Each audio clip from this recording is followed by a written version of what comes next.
Tonight I come out with my Hanwei knightly sword.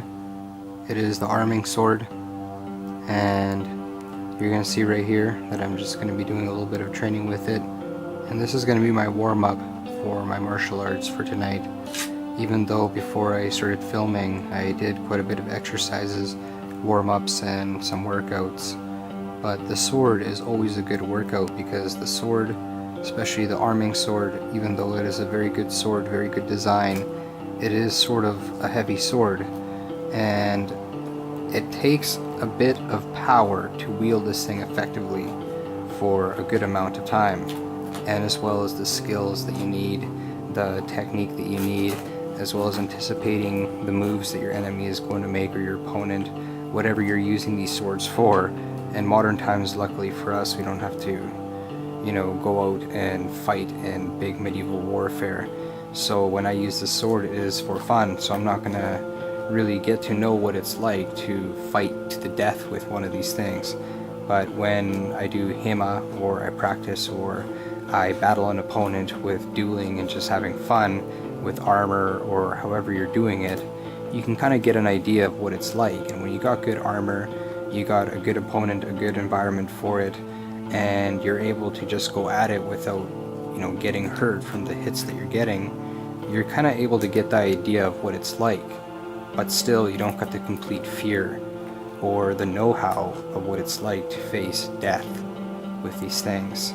Now you're seeing right here that I kind of do get a little bit sloppy with the sword, especially after continuously swinging it, and I do it like this in order to work out my muscles, in order to get my strength up. I don't just take my time, pretend that there's an opponent in front of me, and usually when you have an opponent in front of you, you're not constantly clashing, you're not constantly going at it. Sometimes they take breaks, they eye each other out, they circle each other.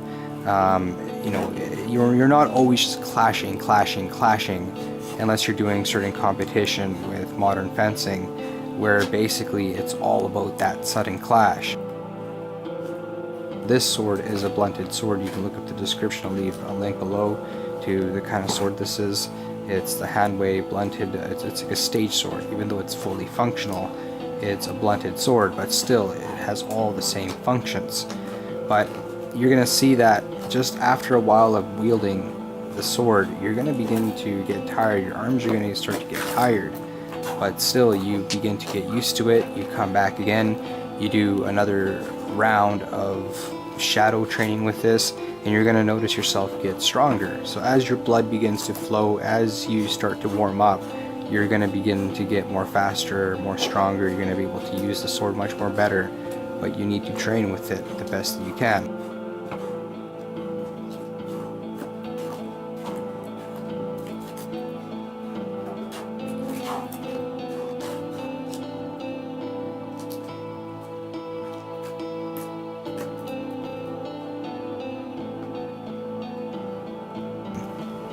So right there is the first of my training, which is basically my warm-up, and you're going to see right here that my speed is going to pick up a little bit, and my moves are going to be much more efficient. You're going to see that my leg work is going to go with my upper body. So when it comes to swords in particular, you're going to see that it's a lot the upper body, but when you begin to actually pay attention to how the person is moving, you're going to see that the legs are working just as hard as the upper body. It works a lot when you're able to maneuver, when you're able to just disbalance your opponent, but also keep yourself balanced, as well as get that energy from the hips, get your energy from the movements of your legs, and as well as being able to get out of there in time, being able to come in for an attack. And a lot of the power when it comes to sword fighting or sword training, whatever you're doing with swords, or anything like this, with any martial arts, but mainly with swords, you're going to see that most of the power when it comes to your attacks and everything comes from your legs, comes from your hips. You try to keep your back straight the best that you can, especially with European swords, and you're going to see that they use your legs a lot for the attacks, for the blocks, for everything. For all the maneuvers, the legs are always being used. It's very important that you use your legs, and as well you train your legs, you keep that endurance up, because a lot of that energy is coming from your legs. but apart from your legs, the rest of it is your upper body, and then from there, the other half of it basically is the technique that you have, what you've learned, what you've practiced over the years or over time, and you try to apply those skills the best that you can. You try to be efficient. And also, apart from training or shadow training or using, let's just say, like a wooden stump and just chopping the crap out of it, it's very good to spar, to fight with opponents, to continuously practice. Have someone who you're familiar with and practice with them. When you practice sword, you do not always use armor.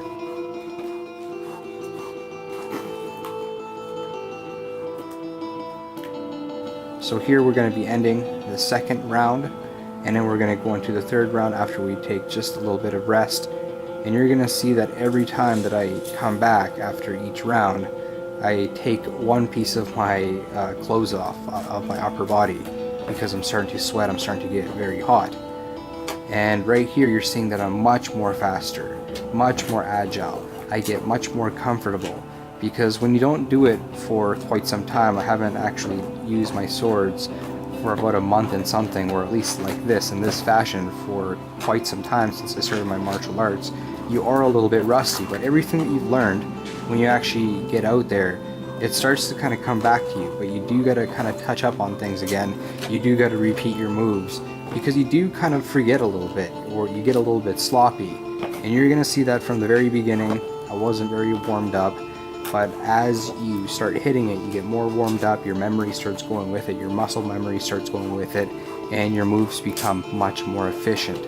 So if you were, let's just say, very good before, but you're a little sloppy starting off, just continue to do it, because sometimes your body, let's just say, has lost strength, or you just, you learn how to do other techniques. Let's just say you go into martial arts, you go into the bow staff, and then you kind of begin to kind of mix other techniques in with it, especially with what you've learned before, and you can confuse yourself a little bit. But the more you learn other techniques, the more you learn other styles, and you keep doing it and you keep incorporating them into what you do, you're going to see that you actually become better. You start getting less confused, your experience starts taking over. So no matter where you left off, when you pick up, you always got a good amount of skill with you. But you got to understand, when you don't do it for a while, you're always going to be more rusty. And the person who practices it more than you is always going to be much more agile, much more ready. So always keep that in mind. So right here is the end of the third round, and I'm going to begin to do my martial arts. So right here you're seeing that I'm doing my kicks, and I'm doing my punches, and I'm doing my kicks, and everything that I need to do. And all this stuff as well is touching up from everything that I've been learning over time. And you're going to see that when I started for the very first time, I was very sloppy. You can look at my video, which is like basically number 1. You're going to see that this is lesson number 46. But basically, if you go back to number 1, you're going to see how sloppy I was, how much I was losing breath. I even puked off camera on my very first tries. It was hard. But I began to practice, I began to do it.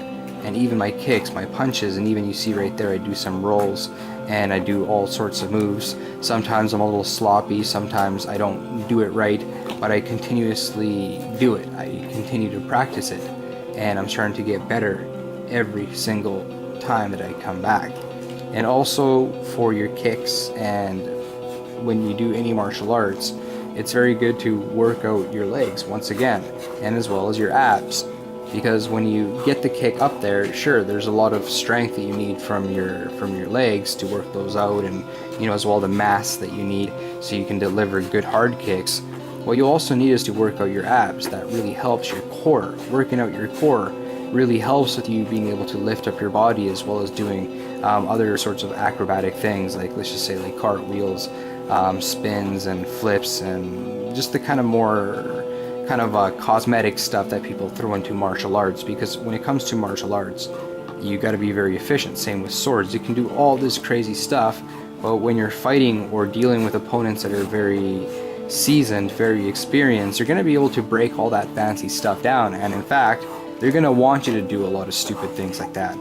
unless you're a very good martial artist, you're very confident, and you're, let's just say, dealing with someone with less skill, or let's just say your particular sport or competition requires you to do all that crazy stuff, and let's just say you're limited with like your arms or your hands, or you got certain rules where you can't do certain things.